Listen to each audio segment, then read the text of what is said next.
तेल्हारा तालुक्यातील रहिवासी अंकुश बालकृष्ण खरात वय 22 हे जनावरांसाठी कुटारा घेण्यासाठी ट्रॅक्टरने जात असताना त्यांच्यावर जीवघेणा हल्ला झाल्याची घटना घडली आहे।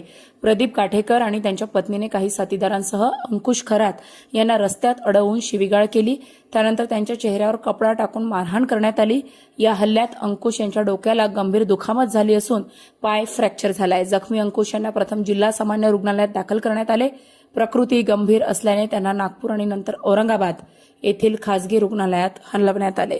ते सध्या कोमामध्ये असल्याची माहिती आहे। या प्रकरणी कलम 326 अंतर्गत एक आरोपी अटक करण्यात आला असून त्याला न्यायालयीन कोठडीत पाठवण्यात आले आहे। मात्र कलम 307 लावण्यात आले नाही।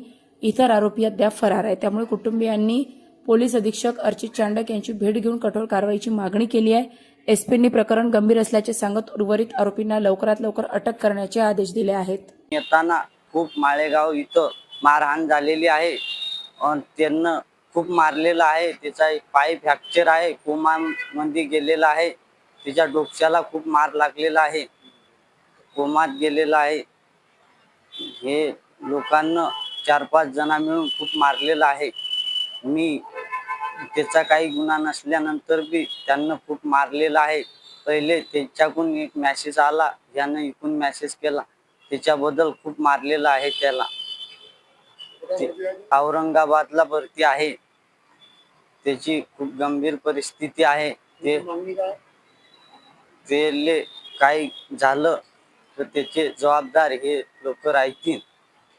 त्यांना जर काही शिक्षा देवा, मी हेच मागणी घेऊन इथं आलो आहे। एसपी साहेबांना सांगलं की जल्दी जल्द त्यांना कारवाई करण्यात येईल, त्यांना पकडण्यात येईल जे राहिले त्यांनी।